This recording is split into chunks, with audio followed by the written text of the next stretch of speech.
Graças e paz, irmãos. Tudo bom? Hoje eu queria ler um texto em 1 Coríntios, capítulo 2. Eu quero ler esse texto todo, esse capítulo todo, porque é um capítulo muito contextualizado com o que temos vivido hoje. É interessante, irmãos, como a palavra de Deus tem se cumprido e tem nos dado a oportunidade de realmente reconhecermos que sem Deus, que sem Jesus, nada podemos fazer. Como diz em João capítulo 15, no finalzinho do versículo 5, a palavra diz: sem mim, nada, absolutamente nada podeis fazer. Olha que texto interessante, irmãos. Tenha um pouquinho de paciência aí, mas é importante que a gente leia esse texto, bem? Diz assim: eu, irmãos, quando fui ter convosco, anunciando-vos o testemunho de Deus, não fiz com ostentação de linguagem ou de sabedoria, porque decidi nada saber entre vós, senão a Jesus Cristo este crucificado. E foi em fraqueza, temor e grande temor que eu estive entre vós. A minha palavra e a minha pregação não consistiram em linguagem persuasiva de sabedoria, mas em demonstração do Espírito e de poder, para que a nossa fé não se apoiasse em sabedoria humana, e sim no poder de Deus. Versículo 6. Entretanto, expomos sabedoria entre os experimentados, não, porém, a sabedoria deste século, nem a dos poderosos desta época, que se reduzem a nada. Aleluia. Verso 7.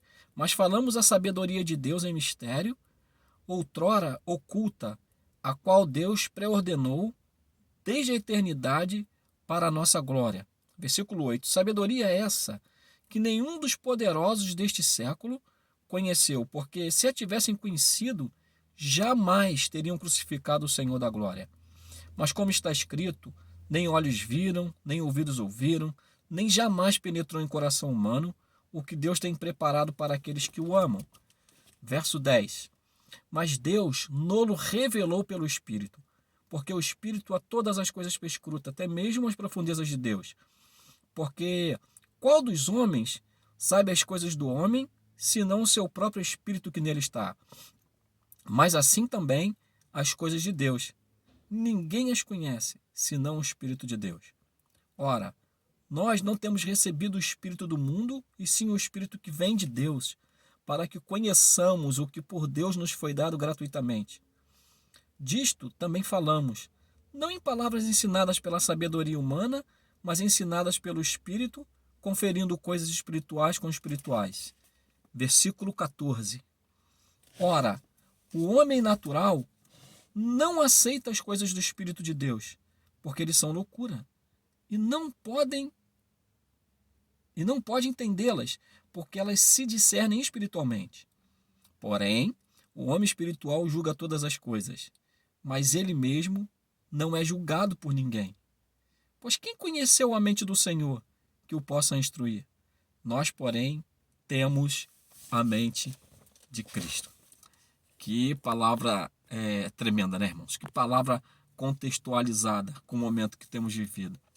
Eu estava lendo a palavra agora há pouco e estava meditando, estava pensando, né, o momento que a gente está vivendo. Como tudo hoje se tornou uma incógnita, né? Tudo gira em torno, né, de experiências, de pesquisas. Ninguém tem certeza de nada. Nós estamos aí enfrentando um vírus mundialmente que ninguém conhece, ninguém sabe como tratar. Uma hora um tratamento é eficaz, daqui a pouco o mesmo tratamento já não é mais, né? Toda hora o vírus sofre mutação, né? E as pessoas ficam tentando conhecimento, tentando escapar, se livrar, né, de uma vez por todas desse vírus, e o homem natural não tem conseguido encontrar solução para isso. E eu fui arremetido, irmãos, para João 15:5, né, que eu citei no início, que a palavra de Deus diz, Jesus fala, eu sou a videira, vós são as varas. Né? Jesus fala assim, sem mim nada podeis fazer. Irmãos, mais do que nunca, o homem está chegando num momento que ele vai entender que sem Deus ele não pode nada. mas existe uma promessa e existe uma verdade já manifesta para a igreja, para aquele que nasceu de novo. Os versículos 9 e 10 desse capítulo, o versículo 14, o versículo 16, são versículos extraordinários, né? Porque o versículo 9 o versículo 9 diz assim: mas como está escrito, nem olhos viram, nem ouvidos ouviram, nem jamais penetrou em coração humano o que Deus tem preparado para aqueles que o amam. Mas aí no versículo 10 tem uma sequência trazendo a resposta para isso para nós. No versículo 10 a palavra diz: mas Deus não o revelou pelo Espírito, porque o Espírito a todas as coisas prescruta, até mesmo as profundezas de Deus. A notícia boa, nós temos o Espírito. Então, para nós, Deus revela a verdade. Para nós, Deus revela o seu coração.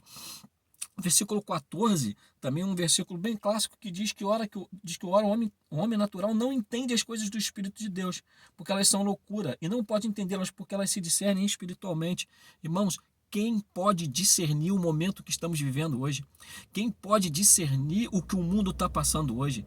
Quem, na sua sã sabedoria, em todos os seus estudos e sua ciência, pode definir aquilo que o mundo, que nós estamos passando nesse momento? Se não for pelo Espírito de Deus. A palavra de Deus, ela está se cumprindo, irmãos. Mateus 24, 35 diz que passará céu e terra, mas a palavra do Senhor não passará. A palavra de Deus, ela é a verdade, ela vai se cumprir, ela vai se manifestar em nome de Jesus. E no versículo 16, né, diz que, pois quem conheceu a mente do Senhor que o possa instruir? Se o versículo parasse aqui, não seria tão legal assim. Mas o versículo continua e diz: nós, porém, nós que nascemos de novo, nós que entregamos nossa vida para Jesus, que confessamos Jesus como Senhor, nós, porém, temos a mente do Espírito. Então nós podemos entender esse momento e nós podemos confiar em Deus. A Bíblia diz que todas as coisas cooperam para o bem daqueles que amam a Deus. No fim, irmãos, tudo já deu certo, né? Nós vivemos num plano de eternidade, né? Um plano onde Deus já começou e já terminou. Deus conhece, tem a história da nossa vida escrita. Deus tem o nosso futuro escrito, tem o nosso futuro definido. Então, no nome de Jesus Cristo, entre no Espírito, viva no Espírito, ande no Espírito, assim como recebeste a Cristo, assim andai. Andai nele, radicado, firmado, enraizado na sua palavra. Amém? Aliás, o apóstolo Paulo diz aos Colossenses, né, que a palavra de Cristo deve habitar ricamente em nosso coração. Em nome de Jesus, encha-se da palavra, envolva-se com o Espírito, seja cheio do Espírito e não fique como o mundo, não fique como a onda do mar, agitada de um lado para o outro, levado para um lado para o outro. Não, fique firme no que a palavra de Deus diz. Preste atenção nos sinais. Os sinais apontam para a vinda. Os sinais apontam para a vinda de Jesus. O palco está sendo preparado. Jesus está adornando a noiva. Encontre-se adornado, encontre-se limpo. A Bíblia diz em Apocalipse: aquele que é sujo, suje-se mais ainda. Aquele que é limpo, limpe-se mais ainda. É tempo de santificação, é tempo de separação, é tempo de comunhão com o Espírito, é tempo de comunhão com Deus, é tempo de se entregar àquele que vive, que reina, que é Senhor da nossa vida. Amém, querido? Há esperança para a árvore cortada, há esperança para o ferido. Aleluia. Ao cheiro das águas, ao cheiro da palavra, brotará. Em nome de Jesus, vai sair a luz, vai ser como a luz da aurora. Deus trará dupla honra para todos aqueles que perseverar até o fim. A Bíblia diz que aquele que perseverar até o fim será salvo. Seja daquele que persevera, seja aquele que seja encontrado como remanescente, para que no nome de Jesus Cristo você possa ser um canal de Deus para a salvação de muitas pessoas. Amém, irmãos? Possamos ficar com o que a palavra de Deus diz, que não ficamos com o nosso pensamento vagando por aí, mas que venhamos atentar para aquilo que é verdadeiro. Existem várias realidades, eu falei isso ontem. A diferença da realidade para a verdade é que a realidade nem sempre é verdade. Eu posso contar uma mentira para você aqui agora, né? E essa mentira vai se tornar uma realidade, mas não é uma verdade. Agora, a verdade, ela é verdade sempre. Amém? E a verdade, ela sempre vai prevalecer acima de qualquer realidade. Em nome de Jesus. A verdade é que Jesus Cristo é o Senhor. Ele é o Senhor.